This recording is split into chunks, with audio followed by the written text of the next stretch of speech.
जय हिंद दोस्तों, स्वागत है आपका अपने YouTube चैनल पेराम लेटरी न्यूज हिंदी में। और आप देख रहे हैं पेराम लेटरी न्यूज हिंदी डेली अपडेट, जहां हम बात करते हैं बीते 24 घंटे में केंद्र अर्धसैनिक बल के महत्वपूर्ण खबरों का। तो चलिए खबर की शुरुआत करते हैं। 31 दिसंबर 2007 की रात में रामपुर स्थित सीआरपीएफ कैंप पर हुए आतंकी हमले में 8 जवान शहीद हुए थे और 5 घायल हुए थे। इस मामले में निचली अदालत ने 4 आरोपियों को मौत की सजा और 1 को उम्र कैद सुनाई थी, लेकिन इलाहाबाद हाईकोर्ट ने सबूतों के अभाव में सभी को बरी कर दिया था। अब उत्तर प्रदेश सरकार ने इस फैसले को सुप्रीम कोर्ट में चुनौती दी है। सुप्रीम कोर्ट की बेंच ने याचिका स्वीकार करते हुए आरोपियों को नोटिस जारी किया है और अगली सुनवाई 4 सप्ताह बाद तय की है। यह मामला सिर्फ कानूनी नहीं बल्कि शहीद जवानों के परिवारों के लिए न्याय की उम्मीद भी है।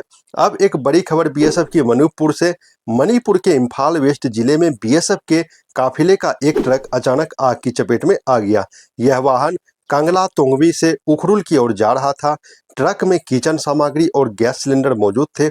आग तेज होने के बाद सिलेंडर फट गया। सूत्रों के अनुसार वाहन में मौजूद गोला बारूद भी अत्यधिक गर्मी के कारण डिटोनेट हुआ, जिससे कई धमाके हुए। हालांकि राहत की बात यह रही कि इस घटना में कोई जवान हताहत नहीं हुआ। प्राथमिक जांच में तकनीकी खराबी की आशंका बताई गई है। अब एक बड़ी खबर संसद से निकल कर आ रही है। केंद्र अर्धसैनिक बलों के लिए आवास सुविधा को लेकर सरकार ने बड़ा अपडेट दिया है। 1 सितंबर 2022 से शुरू हुए ई आवास वेब पोर्टल के जरिए अब तक 1,46,566 पारिवारिक आवास आवंटित किए जा चुके हैं।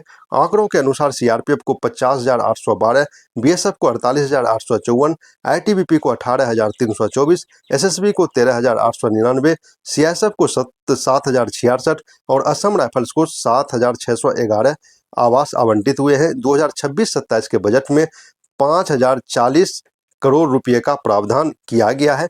सरकार का दावा है कि इससे जवानों को बेहतर आवास सुविधा मिलेगी और परिवारों को राहत मिलेगी।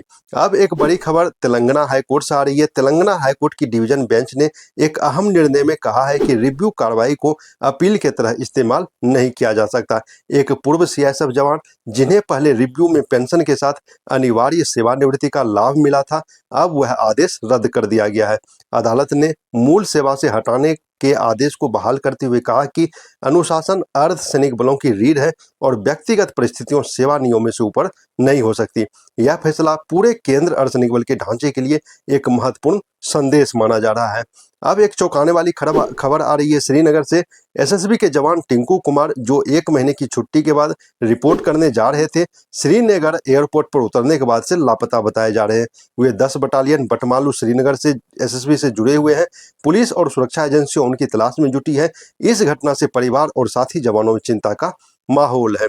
अब एक खबर बीएसएफ की तरफ से। त्रिपुरा बॉर्डर पर तैनात बीएसएफ जवान सुजीत कुमार का निधन हो गया है। उनका पार्थिव शरीर हवाई मार्ग से पटना लाया गया और फिर पैतृक गांव पहुंचाया गया। गांव में पूरे सैन्य सम्मान के साथ अंतिम संस्कार किया गया। वे अपने पीछे पत्नी और 3 बच्चों को छोड़ गए हैं। गांव में शोक की लहर है। अंत में असम राइफल की तरफ से असम के कछार जिले में असम राइफल्स और डीआरई की संयुक्त कार्रवाई में करीब 3 करोड़ रुपए की हेरोइन बरामद की गई। एनएच 306 पर एक वाहन की तलाशी के दौरान यह बरामदगी हुई। 2 लोगों को गिरफ्तार किया गया है और वाहन व मोबाइल फोन जब्त किए गए हैं। जांच एजेंसियों अब बड़े नेटवर्क का पता लगाने में जुटी हुई है। तो दोस्तों, ये थी बीते 24 घंटे में केंद्र अर्धसैनिक बल के महत्वपूर्ण खबरों का सार। अगर आपको हमारा प्रयास अच्छा लग रहा है तो आप हमारे चैनल को सब्सक्राइब जरूर करें। जय हिंद।